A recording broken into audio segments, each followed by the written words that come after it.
Okay, next problem is from projection of solids itself, that is the second module. A hexagonal pyramid. Pyramid is a problem. Last class, last workout is a problem. A pyramid problem. Here, a hexagonal pyramid of base 20 and height 55 mm, resting on its triangular face on HP, such that the axis is inclined 40 degree to XY line in top view.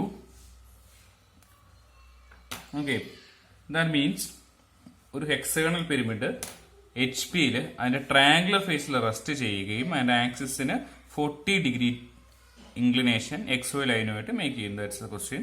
Okay, അപ്പോൾ this is a hexagonal pyramid. Top ഇതിന്റെ base ഒരു hexagonal face ആയിരിക്കും, pyramid ആയിരിക്കും. അപ്പോൾ triangular face കൊണ്ടായിരിക്കും അതിന്റെ side edge ഫേസുകളെല്ലാം വരുന്നത്. അപ്പോൾ ഇതിൽ ഏതോ ഒരു ട്രയാങ്കുലർ ഫേസ് എച്ച് പിയിൽ റെസ്റ്റ് ചെയ്തുകൊണ്ടിരിക്കുന്നു. Okay, that's it. ആൻഡ് ഇപ്പോൾ ഈ ക്വസ്റ്റ്യനിൽ ആക്ച്വലി കൃത്യമായിട്ട് പറയുന്നുണ്ട് apex is nearer to the observer എന്ന് പറഞ്ഞിട്ടുണ്ട്. ഇതിന് തൊട്ട് മുമ്പ് ചെയ്ത നമ്മളെ പ്രോബ്ലത്തിൽ അങ്ങനെ ഒരു കാര്യം പറഞ്ഞില്ല. സോ നമുക്ക് രണ്ട് രീതിയിലും പ്രോബ്ലം വർക്ക്ഔട്ട് ചെയ്യാൻ സാധിക്കുകയായിരുന്നു. Here the apex is nearer to observer. Okay, ഇത് നമുക്ക് സ്റ്റാർട്ട് ചെയ്യാം. അപ്പോൾ എപ്പോഴും ഞാൻ പറയാറുള്ളത് പോലെ തന്നെ റെസ്റ്റ് ചെയ്യുന്നത് എഡ്ജിലാണോ കോർണറിലാണോ എന്ന് നോക്കുക. ബട്ട് ഹിയർ ഇത് രണ്ടുമല്ല, ട്രയാങ്കുലർ ഫേസിലാണ്. ഇതൊരു യൂണിവേഴ്സിറ്റി ക്വസ്റ്റ്യൻ റിപ്പീറ്റ് ചെയ്ത് ചോദിച്ചിരിക്കുന്നതാണ്. ഒരു തവണ ചെയ്ത് കഴിഞ്ഞാൽ നിങ്ങൾക്ക് ഈ ക്വസ്റ്റ്യൻ ഈസി ആയിട്ട് ഇതിന്റെ ഹെക്സഗണലോ പിരമിഡോ പെന്റഗണൽ പിരമിഡോ ട്രയാങ്കുലർ പിരമിഡോ ഏത് വേണമെന്നുണ്ടെങ്കിൽ നിങ്ങൾക്ക് ചെയ്യാം. സ്ക്വയർ പിരമിഡ് ഇല്ല, എല്ലാത്തിനും സെയിം പ്രിൻസിപ്പിൾ തന്നെ. ഇത് നമ്മൾ ട്രയാങ്കുലർ ഫേസ് റെസ്റ്റ് ചെയ്യണമെന്നുണ്ടെങ്കിൽ ബേസ് എഡ്ജ് റൈറ്റ് സൈഡിൽ വരണം. ഒരിക്കൽ കൂടെ ട്രയാങ്കുലർ ഫേസിലാണ് റെസ്റ്റ് ചെയ്യുന്നതെങ്കിൽ ബേസ് എഡ്ജ് റൈറ്റ് സൈഡിൽ വരണം. ബിക്കോസ് എന്നാൽ മാത്രമേ ഉള്ളൂ ഇതിന്റെ ഫ്രണ്ട് വ്യൂ ഇങ്ങനെ വന്നിട്ട് ഫസ്റ്റ് ഇൻക്ലിനേഷൻ നമുക്ക് കൊടുത്ത് കഴിയുമ്പോൾ ട്രയാങ്കുലർ ഫേസിൽ അത് റെസ്റ്റ് ചെയ്യുള്ളൂ. ദാറ്റ് മീൻസ് ഇതായിരിക്കും ഇതിന്റെ ടോപ്പ് വ്യൂ വരുന്നത്. ഫസ്റ്റ് ഇൻക്ലിനേഷൻ കൊടുക്കുക, സിമ്പിൾ പൊസിഷൻ വരക്കുന്നു, then resting on one of its triangular face on H P. Triangular ഫേസിലാണ് റെസ്റ്റ് ചെയ്യുന്നത്. ഓക്കെ, ദെൻ അടുത്തത് എക്സോ ലൈനുമായിട്ട് 40 ഡിഗ്രി ഇൻക്ലിനേഷൻ മേക്ക് ചെയ്യുന്നുണ്ടാണ്. അപ്പോൾ 40 ഡിഗ്രി ഇൻക്ലിനേഷനുള്ള ലൈൻ ഇവിടെ വരക്കുന്നു. ദെൻ ഇപ്പോൾ ഈ കിട്ടിയ ടോപ്പ് വ്യൂവിനെ നമ്മളെടുത്ത് ഇതുപോലെ പ്ലേസ് ചെയ്യുന്നു. എന്നിട്ട് ഇതിന്റെ ഫ്രണ്ട് വ്യൂ വരക്കുന്നു. അതാണ് ഫൈനൽ ഫിഗർ എന്ന് പറഞ്ഞു കഴിഞ്ഞാൽ. സിമ്പിൾ ആണ്. ഓക്കെ, അപ്പോൾ ഇവിടെ നമുക്ക് കഴിഞ്ഞ ക്ലാസ്സിൽ ഈ അപ്പെക്സ് ഇങ്ങനെ വെച്ചിട്ടൊരു പ്രോബ്ലം ആയിരുന്നു നമ്മൾ ചെയ്തത്. കാരണം അതിനകത്ത് പറഞ്ഞിട്ടില്ലായിരുന്നു the apex is nearer to observer or nearer to V P, അങ്ങനെയൊന്നും. ഇതിനകത്ത് കൃത്യമായിട്ട് പറയുന്നുണ്ട് apex is nearer to observer. Observer എന്ന് പറയുന്നത് നമുക്കറിയാം എപ്പോഴും നമ്മൾ ഇവിടെ നിന്ന് അങ്ങോട്ടാണ് നോക്കുന്നത്. ഓക്കെ, അപ്പോൾ ഒബ്സർവർ എപ്പോഴും ഇവിടെ ആയിരിക്കുന്നത്, ഈ പ്ലേസിലാണ് ഒബ്സർവർ നിൽക്കുന്നത്. ഒരു ഹൊറിസോണൽ പ്ലെയിനും വെർട്ടിക്കൽ പ്ലെയിനും നമുക്ക് കൺസിഡർ ചെയ്ത് കഴിഞ്ഞാൽ നമുക്കത് മനസ്സിലാവും. ഓക്കെ, സപ്പോസ് ഇത് വെർട്ടിക്കൽ പ്ലെയിനും ഇത് ഹൊറിസോണൽ പ്ലെയിനും ആണെന്നുണ്ടെങ്കിൽ നമുക്കറിയാം നമ്മൾ വ്യൂ ചെയ്യുന്നത് എപ്പോഴും വെർട്ടിക്കൽ പ്ലെയിന് പെർപെൻഡിക്കുലർ ആകുന്നതാണ് നമ്മളിവിടെ വ്യൂ ചെയ്യുന്നത്. വി പിക്ക് പെർപെൻഡിക്കുലർ ഇവിടെ നിന്ന് വ്യൂ ചെയ്യുന്നു, ഫ്രണ്ട് വ്യൂ എടുക്കുന്നു, ദെൻ ഫസ്റ്റ് ഇൻക്ലിനേഷൻ കൊടുക്കുന്നു. അപ്പോൾ കിട്ടുന്ന ഫ്രണ്ട് വ്യൂ നമ്മൾ ഇവിടെ എടുത്തു. ദെൻ ഈ ടോപ്പ് വ്യൂവിനെ എടുത്ത് 40 ഡിഗ്രി ഇൻക്ലിനേഷനിൽ വെക്കുന്നു. അപ്പോൾ കിട്ടുന്ന ഫ്രണ്ട് വ്യൂ നമ്മൾ ഇവിടെ ഇരിക്കുന്നു, ടോപ്പ് വ്യൂ ഇവിടെ വരുന്നു. That's it, final figure. Okay, അപ്പോൾ എങ്ങനെയാണ് വരുന്നത് ഞാൻ ഒരിക്കൽ കൂടെ പറയുന്നു. Simple position. അപ്പോൾ ഇവിടെ ഒരു ഫ്രണ്ട് വ്യൂ വരും. ആ ഫ്രണ്ട് വ്യൂവിനെ എടുത്ത് നമ്മൾ ഇവിടെ റൊട്ടേറ്റ് ചെയ്യിക്കും. അപ്പോൾ കിട്ടുന്ന ടോപ്പ് വ്യൂ എന്ന് പറഞ്ഞു കഴിഞ്ഞാൽ ഇതായിരിക്കും. ദെൻ ഇതിന് ശേഷം ഈ ടോപ്പ് വ്യൂവിനെ എടുത്ത് നമ്മൾ ഇങ്ങനെ പ്ലേസ് ചെയ്യുന്നു. എന്നിട്ട് ഇതിന്റെ ഫ്രണ്ട് വ്യൂ ഇറക്കുന്നു. ഓക്കെ, സ്റ്റാർട്ട് ചെയ്യാം. അപ്പോൾ ബേസ് ഈസ്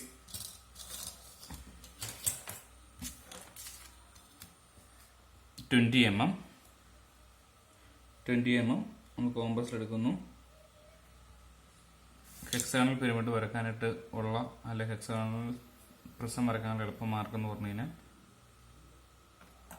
ബേസ് റേഡിയസ് ആയി വരുന്ന ഒരു സർക്കിൾ വരക്കുന്നു. ദെൻ എഡ്ജ് പെർപെൻഡിക്കുലർ ആയിട്ട് വരണമെന്നുണ്ടെങ്കിൽ പെർപെൻഡിക്കുലർ ആയിട്ടൊരു ഡയമീറ്റർ നമ്മൾ വരക്കുന്നതിന്. ഓക്കെ, ഇവിടെ തിക്കായിട്ട് വരക്കാം. ആക്ച്വലി ഇത് തിൻ ലൈൻ ആണ് വരേണ്ടത്. ഞാൻ നിങ്ങൾക്ക് വ്യൂ ചെയ്യുന്നതിന് മാത്രം അത് തിക്കാക്കുന്നതാണ്. ദെൻ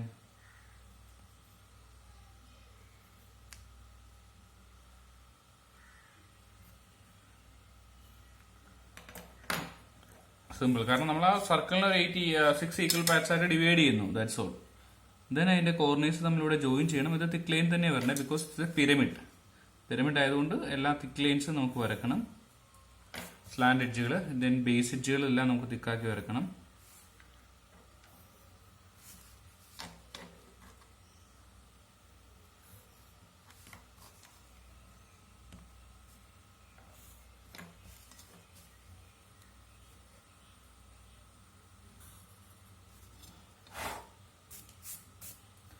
നിങ്ങൾ മാക്സിമം നീറ്റായിട്ട് വേണം എക്സാമിനാണെന്നുണ്ടെങ്കിലും മറക്കുന്നതിന്. ഇതുപോലെ ലെഡ് സ്പ്രെഡ് ആവാനായിട്ടുള്ള ചാൻസ് ഒരുക്കരുത്. ഓക്കെ, ദെൻ അനോട്ടേഷൻസ് കൊടുക്കാം. Base A, B, C, D, E and F. Then നമുക്ക് ഈ പോയിന്റ്സ് പ്രൊജക്ട് ചെയ്യാം. അപ്പോൾ ഇതിന്റെ ടോപ്പ് വ്യൂ നമുക്ക് വരച്ചു. ദെൻ ഇതിന്റെ ഫ്രണ്ട് വ്യൂ വരക്കണം. ഈ പ്രൊജക്ട് ചെയ്യുന്ന ലൈനുകളെല്ലാം തിൻ ലൈൻസ് ആയിരിക്കും. ഞാനിപ്പോൾ അല്പം തിക്കായിട്ടാണ് വരക്കുന്നത്. ദെൻ ഹൈറ്റ് പറഞ്ഞിരിക്കുന്നത് 55 mm ആണ്. അപ്പോൾ 55 mm ലെങ്ത് എടുത്ത് നമ്മൾ അതിൻ്റെ അപ്പെക്സ് കണ്ടുപിടിച്ചു. ദെൻ അപ്പെക്സിലേക്കുള്ള സ്ലാൻഡ് എഡ്ജുകൾ തിക്ക് ലൈൻസ് വരക്കുന്നു. ബേസും തിക്കായിരിക്കും. Okay, then annotations for the front: A dash, B dash, C dash, D dash in bracket and E dash in bracket, F dash in bracket. As you know, ഇതാണ് അതിന്റെ front view വരുന്നത്. നമുക്ക് A കാണാം, B കാണാം, C കാണാം. D, E, F ബാക്കിലുള്ള ഈ 3 കോർണേഴ്സും നമുക്ക് വിസിബിൾ അല്ലായിരിക്കും ഫ്രണ്ട് വ്യൂല്. സോ അത് ബ്രാക്കറ്റിൽ കൊടുത്തു. ദെൻ ഇനി നമുക്ക് ആക്സിസ് ഉണ്ട്. ഇതിന് ആക്സിസിന് ഞാൻ അനോട്ട് പേര് കൊടുത്തില്ല. നമുക്ക് എന്താ പേരുകൾ വേണേൽ കൊടുക്കാം. പി ക്യൂ എന്ന് നമുക്ക് കൊടുക്കുന്നു. പി ബേസിലെ പോയിന്റും ക്യൂ എന്ന് പറഞ്ഞാൽ അതിന്റെ അപ്പെക്സും ആണ്. So P dash bracket Q dash. Okay, then നമുക്ക് ഫസ്റ്റ് ഇൻക്ലിനേഷൻ കൊടുക്കണം. ഫസ്റ്റ് ഇൻക്ലിനേഷൻ ഈസ് ട്രയാങ്കുലർ ഫേസിലാണ് റെസ്റ്റ് ചെയ്യുന്നത്. ഇത് പലർക്കും സ്റ്റുഡൻസിന് ഡൗട്ട് വരാറുണ്ട്. ഇൻക്ലിനേഷൻ വിത്ത് HP തന്നിട്ടില്ലല്ലോ, പിന്നെ എങ്ങനെയാണെന്നുള്ളത്. അതായത് ഇതിന്റെ ട്രയാങ്കുലർ ഫേസ് റെസ്റ്റ് ചെയ്യാന്ന് പറഞ്ഞു കഴിഞ്ഞാൽ ഈ ഫിഗറിനെ എടുത്ത് നമ്മൾ എങ്ങനെ ഇട്ടാൽ മതി? ഇങ്ങനെ ഇട്ടാൽ മതി. ഈ XY ലൈന് പാരലായിട്ട് A dash, Q dash, F dash എന്ന് പറഞ്ഞ ട്രയാങ്കുലർ ഫേസ് വരും. എ, ക്യൂ, എഫ് എന്ന് പറഞ്ഞ ട്രയാങ്കിൾ ഉണ്ട് ഇവിടെ. എ, ക്യൂ, എഫ് ഇതെന്ത് ചെയ്യും? ട്രയാങ്കുലർ ഫേസിൽ റെസ്റ്റ് ചെയ്യുന്നു. That's it. അപ്പൊ നമുക്ക് റെസ്റ്റ് ചെയ്യിക്കാനായിട്ട് അതിന്റെ ലെങ്ത് എടുക്കാം. നമുക്ക് സ്ലാൻഡ് എഡ്ജിന്റെ ലെങ്ത് എടുക്കുന്നു. ഒരു പോയിന്റ് ഞാനിവിടെ മാർക്ക് ചെയ്യുന്നു. ആ പോയിന്റിൽ നിന്ന് റൈറ്റ് സൈഡിലേക്ക് മാർക്ക് ചെയ്തു. ഓക്കെ, അപ്പോൾ ഇത് എ, ക്യൂ ആണ്. ഈ ക്യൂ ടു സി എന്ന് പറഞ്ഞ ലെങ്തും സെയിം തന്നെയായിരിക്കും. എ ടു ക്യൂവിന്റെ ലെങ്ത് തന്നെയായിരിക്കും ക്യൂ ടു സി വരുന്നത്. അപ്പൊ ഞാൻ ഇവിടെ ആ സെയിം ലെങ്ത് എടുത്തപ്പോഴേ ഒരു ആർക്ക് വരച്ചിടുന്നു. സോ എനിക്ക് എളുപ്പം ഉണ്ടാവും. ദെൻ എയിൽ നിന്ന് സിയിലേക്കുള്ള ഡിസ്റ്റൻസ് എടുക്കുന്നു. എ ടു സി വ്യൂ ചെയ്യാൻ തോന്നുന്നു അല്ലേ? എ ടു സി ഡിസ്റ്റൻസ് എടുത്തു. ഞാൻ എയിൽ കുത്തി ഈ ഡിസ്റ്റൻസ് കൂടെ മാർക്ക് ചെയ്യുന്നു. അപ്പോൾ ഒറ്റ ടൈം നമുക്ക് പോയിന്റ്സ് മാർക്ക് ചെയ്യാനായിട്ട് എളുപ്പമായി. ഞാൻ ചെയ്തത് എയിൽ നിന്ന് ക്യൂയിലേക്കുള്ള ഡിസ്റ്റൻസ് എടുത്ത് തിക്ക് ലൈൻ വരക്കുന്നു. പോയിന്റ്സ് മാർക്ക് ചെയ്തു. എ ഡാഷ്, എഫ് ഡാഷ് ആണത്. ദെൻ ഇവിടെ ക്യൂ ഡാഷ് വന്നു. ദെൻ ആ ഡിസ്റ്റൻസ് തന്നെയായിരിക്കും നമുക്ക് സി ഡാഷിലേക്ക് വരുന്നത്. അപ്പൊ ആ പോയിന്റ് ഞാൻ അതിനൊപ്പം തന്നെ മാർക്ക് ചെയ്തു. ദെൻ എ ഡാഷിൽ നിന്ന് എഫ് ഡാഷിലേക്കുള്ള ലെങ്ത് കോമ്പസിലെടുത്ത് ഒരു ആർക്കോട് വരച്ചു. രണ്ടുകൂടി ഇന്റർസെക്ട് ചെയ്യുന്ന പോയിന്റ് ആയിരിക്കും ആക്ച്വൽ സി ഡാഷ്. ദെൻ ഇതിന്റെ മിഡ് പോയിന്റ് ഒരെണ്ണമുണ്ട്. നമുക്ക് ലെങ്ത് എടുത്തിട്ട് വേണേൽ ചെയ്യാം, അല്ലെങ്കിൽ കോമ്പസിൽ തന്നെ എ ടു ബി ലെങ്ത് എടുത്ത് ഇവിടെ മാർക്ക് ചെയ്യുന്നു.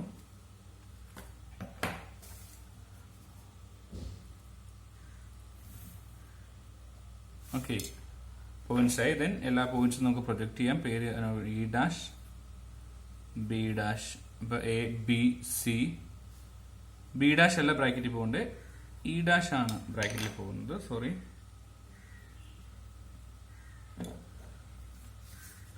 ദെൻ എല്ലാ ലൈൻസും നമ്മൾ ടോപ്പ് വ്യൂയിലേക്ക് തിൻ ലൈൻസ് ആയിട്ട് വരക്കുന്നു. ഞാനിവിടെ അല്പം തിക്കായിട്ടാണ് വരക്കുന്നത്. ബിക്കോസ് അതല്ലെങ്കിൽ ക്യാമറയിൽ അത് വ്യൂ ചെയ്യാൻ ബുദ്ധിമുട്ടുണ്ടെന്ന് പറഞ്ഞതുകൊണ്ടാണ്.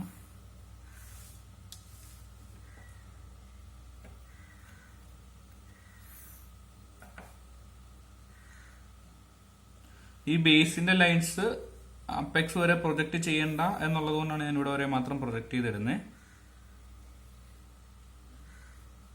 ഇത് റോളർ സ്കെയിൽ കൊണ്ടാണ് ചെയ്യുന്നതെന്നുണ്ടെങ്കിൽ നിങ്ങൾക്ക് ഒരിക്കലും ലൈൻസ് ചരിഞ്ഞു പോവില്ല. ദെൻ ഇനി അപ്പെക്സ് വരക്കാനുണ്ട്, അല്ലെങ്കിൽ അതിന്റെ ആക്സിസിന്റെ ലൈൻ നമുക്കിതുപോലെ ഇവിടെ വരെയും ചെയ്യണം. സോ ഞാൻ അതുകൂടെ പ്രൊജക്ട് ചെയ്യുന്നു. ദെൻ ടോപ്പ് വ്യൂന്ന് ലൈൻസ് എല്ലാം പ്രൊജക്ട് ചെയ്യണം, അപ്പെക്സ് കൂടെ പ്രൊജക്ട് ചെയ്യാനുണ്ട്.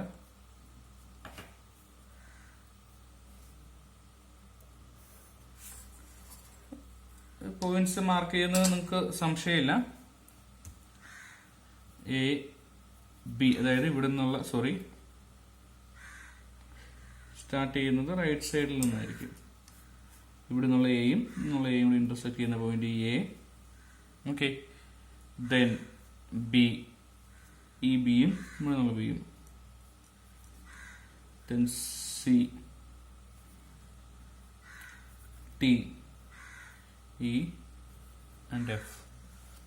ഇവിടെ പോയിന്റ്സ് എല്ലാം ആന്റി ക്ലോക്ക് വൈസ് പെട്ടെന്ന് വന്നു, ഇവിടെ ക്ലോക്ക് വൈസ് റൊട്ടേറ്റ് ചെയ്യുക. അതെന്താ വെച്ച് കഴിഞ്ഞാൽ നമുക്ക് ഇതുവരെ ഡയമെൻഷനിങ് റൊട്ടേഷൻ കൊടുത്തപ്പോൾ ഈ സോളിഡ് ഇത്രയൊക്കെ വന്നിട്ടുണ്ടായിരുന്നുള്ളൂ ഇതുവരെ. ഇത് 90 ഡിഗ്രി കഴിഞ്ഞ് മുകളിലേക്ക് കടന്നു. അപ്പോൾ എയ്ക്ക് റൈറ്റ് സൈഡിലേക്ക് പോയിന്റ്സ് മാറി.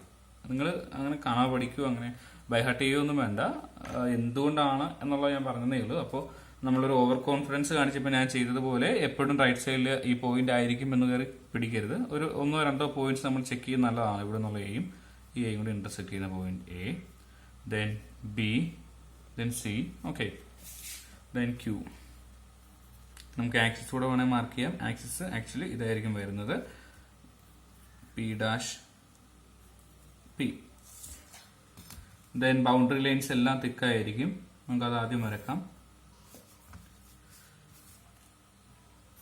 നിങ്ങൾ ഇതേ പ്രോബ്ലം തന്നെ ഒരു പെന്റഗന്റെ പ്രോബ്ലം തനിയെ ചെയ്ത് നോക്കുകയാണെന്നുണ്ടെങ്കിൽ നിങ്ങൾക്ക് എത്രത്തോളം ഐഡിയ കിട്ടി നിങ്ങൾക്ക് തന്നെ ഒരു ധാരണയുണ്ടാവും. ഓക്കെ, ബൗണ്ടറി ലൈൻസ് തിക്കാക്കി. ഇനി B to C, C to D, D to E ഒക്കെ തിക്കാണോ ഡോട്ടഡ് ആണോ എന്നുള്ളൊരു സംശയമുള്ളവർ ഇത്രയും ആലോചിച്ച് നോക്കുക. നമ്മൾ ഇവിടുന്ന് ടോപ്പ് വ്യൂവിൽ നിന്ന് ആണ് നോക്കുന്നത്. അതായത് സോളിഡ് ഇങ്ങനെ റെസ്റ്റ് ചെയ്യുന്നത്. ആക്ച്വലി റെസ്റ്റ് ചെയ്യുമ്പോൾ മുകളിൽ നിന്ന് നോക്കുമ്പോഴത്തേക്ക് ആക്സിസ്, അതായത് ഈ ബേസ് ഫുള്ള് നമുക്ക് വിസിബിൾ ആണ് അല്ലേ?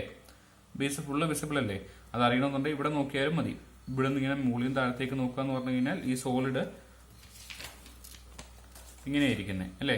അപ്പൊ ഇതിന്റെ ഫ്രണ്ട് വ്യൂ നമുക്ക് ഇവിടെ ഉണ്ടെന്നുണ്ടെങ്കിൽ ആ ഫ്രണ്ട് വ്യൂവിന്റെ മുകളിൽ താഴത്തേക്ക് എന്ന് പറഞ്ഞാൽ ഇവിടെ നിന്ന് ഇങ്ങോട്ടല്ലേ?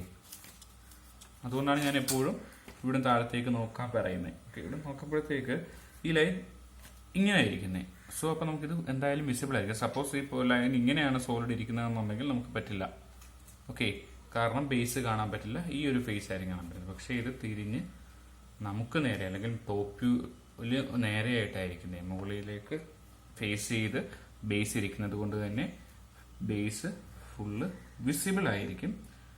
ഡൗട്ട് ഉണ്ടെങ്കിൽ ഞാൻ ഒരിക്കൽ കൂടെ പറഞ്ഞുതരാം. ഈ സോളിഡ് ഇപ്പൊ സപ്പോസ് ഇത്രയും റെസ്റ്റ് ചെയ്യുമ്പോഴത്തേക്കൊന്നും നമുക്ക് കാണാൻ മേല. ഈവൻ ഇത് പെർപെൻഡിക്കുലർ ആണെങ്കിൽ പോലും ഇത് കാണാൻ പറ്റും. പക്ഷെ ഇത് 90+ ഡിഗ്രി ഇവിടുന്ന് മേക്ക് ചെയ്യുമ്പോഴത്തേക്ക് ഈ സോളിഡ് മുകളിലേക്ക് ഫേസ് ചെയ്യാൻ തുടങ്ങി. അപ്പൊ തൊട്ട് നമുക്ക് അതിന്റെ ബേസ് കാണാൻ പറ്റും, വിസിബിൾ ആയിരിക്കും. Okay, then of course C to ക്യൂവും ഡി ടു ക്യൂവും തിക്ക് ലൈൻസേ വരുള്ളൂ. കാരണം അതാണ് ഏറ്റവും മുകളിലുള്ള എഡ്ജ്. ഈ രണ്ട് ഫേസുകളും വിസിബിൾ, അതിനെ മറച്ചുകൊണ്ട് വേറെ ഒന്നും ഇരിക്കുന്നില്ല.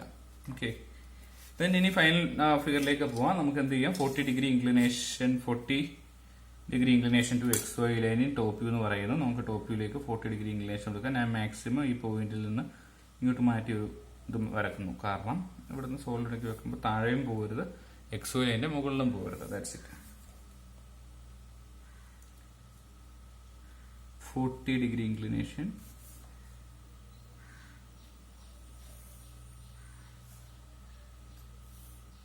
ലൈൻ വരച്ചിടുന്നു. ഇനി സോളിഡിനെ പ്ലേസ് ചെയ്യാം.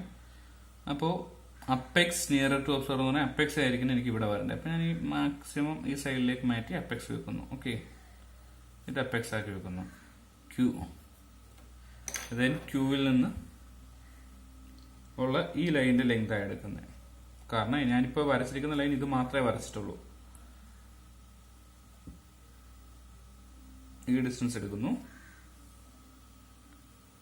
ഇവിടെ മാർക്ക് ചെയ്യുന്നു.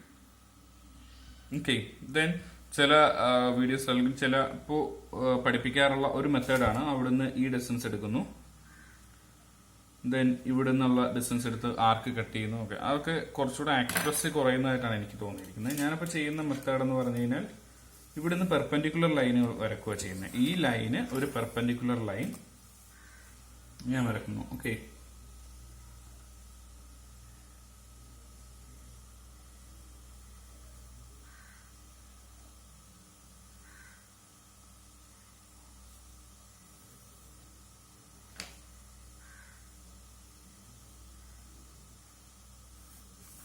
അതേൽ ഞാൻ ഈ പോയിന്റ് മാർക്ക് ചെയ്യുന്നു. സെൻട്രൽ നിന്ന് ഇത്രയും ഡിസ്റ്റൻസ് ഉള്ള ഈ പോയിന്റ്സ് മാർക്ക് ചെയ്യാം നമുക്ക്. ഓക്കെ,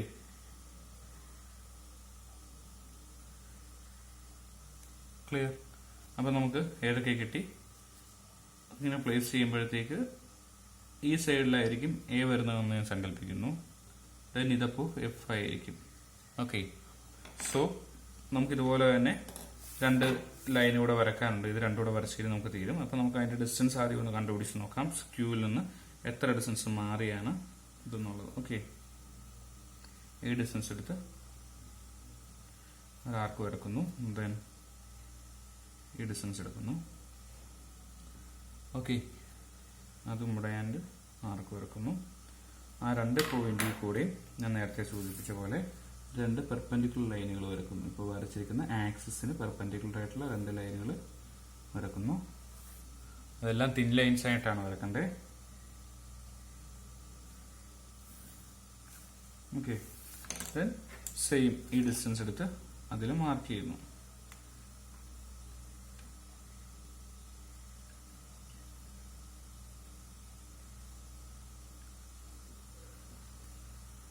സെൻട്രൽ നിന്ന് C to D ന്റെ ഡിസ്റ്റൻസ് എടുത്ത് മാർക്ക് ചെയ്യുന്നു.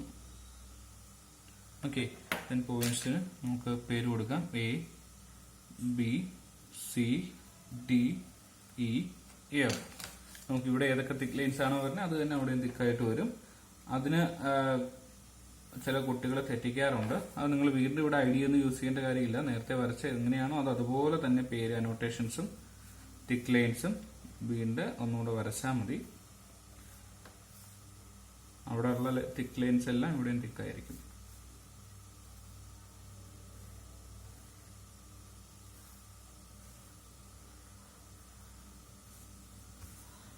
Two more thick lines are there.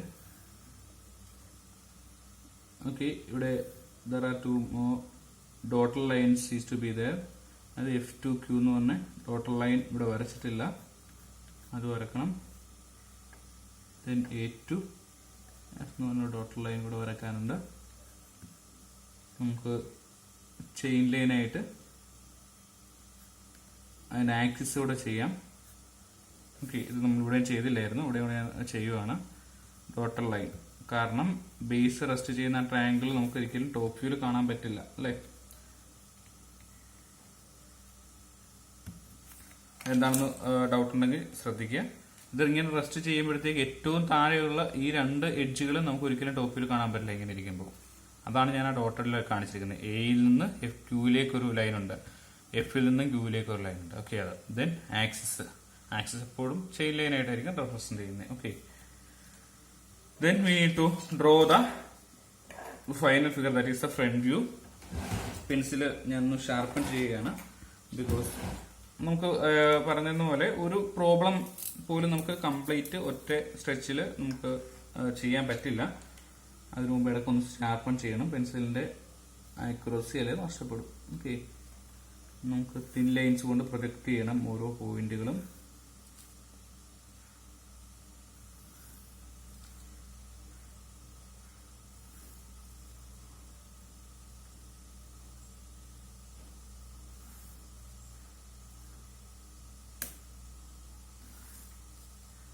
ഞാൻ ആക്സിസ് കൂടെ പ്രൊജക്റ്റ് ചെയ്യുകയാണ്.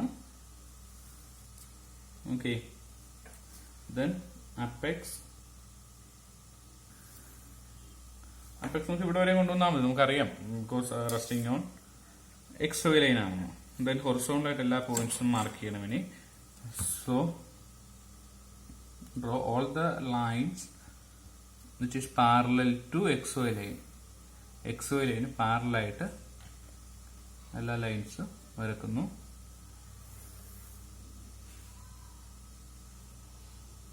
ഓക്കെ, നമുക്കിനി പോയിന്റ്സ് മാർക്ക് ചെയ്യാം.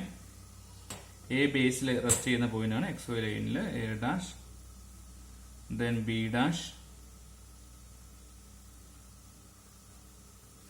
then C dash, D dash, E dash, and finally F dash, that's in XY line, then Q dash.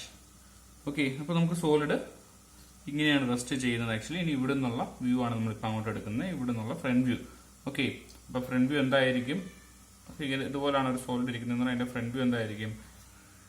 നമുക്കറിയാം, base നമ്മൾ view ചെയ്യുന്ന ആളുകളിൽ നിന്ന് പുറകിലേക്കായിരിക്കുന്നത്, നമ്മുടെ നേരെ ഇങ്ങനെയല്ല ഇരിക്കുന്നത്. ഒബ്ജക്റ്റിന് നമ്മൾ ഒബ്സർവറിന് ഓപ്പോസിറ്റ് ഡയറക്ഷനിലാണ് ബേസ് ഇരിക്കുന്നത്. അപ്പോൾ ബേസ് ഫുള്ള് നമുക്ക് എന്തായാലും വ്യൂ ചെയ്യാൻ പറ്റില്ല ഫ്രണ്ട് വ്യൂല്. ഓക്കെ, സോ ഇവിടെ നിന്ന് അങ്ങോട്ട് ഫേസ് ചെയ്തിരിക്കുന്ന പ്രോബ്ലം ആയതുകൊണ്ട് തന്നെ ബേസ് ഫുള്ള് വിസിബിൾ അല്ല എന്ന് നമുക്ക് ഉറപ്പായി. ദെൻ നമുക്കറിയാം Q2B എന്ന് പറഞ്ഞ ലൈനാണ് ആദ്യം നമ്മൾ ഇവിടെ നിന്ന് വ്യൂ ചെയ്യുമ്പോൾ കാണുന്നത്. Q2B അതങ്ങനെ തിക്ക് ലൈൻ വരച്ചേക്കുക. ഓക്കെ, ദെൻ ഇനി ബൗണ്ടറി ലൈൻസ് നമുക്ക് വരക്കാലോ. ഇതെന്തായാലും ഒരു ബൗണ്ടറിയാണ്. Q2F, Q2A, A2B,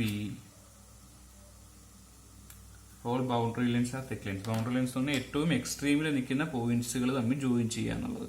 B2C ഒരു ബൗണ്ടറിയാണ്, C2D ഒരു ബൗണ്ടറിയാണ്, D2E അല്ല ബൗണ്ടറി, D2Q ആണ് ബൗണ്ടറി അല്ലേ? നോക്കിക്കേ, D2E ബൗണ്ടറി അല്ല, D2Q ആണ് ബൗണ്ടറി. അത് നമ്മൾ ശ്രദ്ധിച്ചോണം. ദെൻ C നമുക്ക് എന്തായാലും വിസിബിൾ ആണ്. അപ്പോ സിയിൽ നിന്ന് ക്യൂവിലേക്കുള്ള ലൈന് നമുക്ക് വിസിബിൾ ആയിരിക്കും. ഓക്കെ,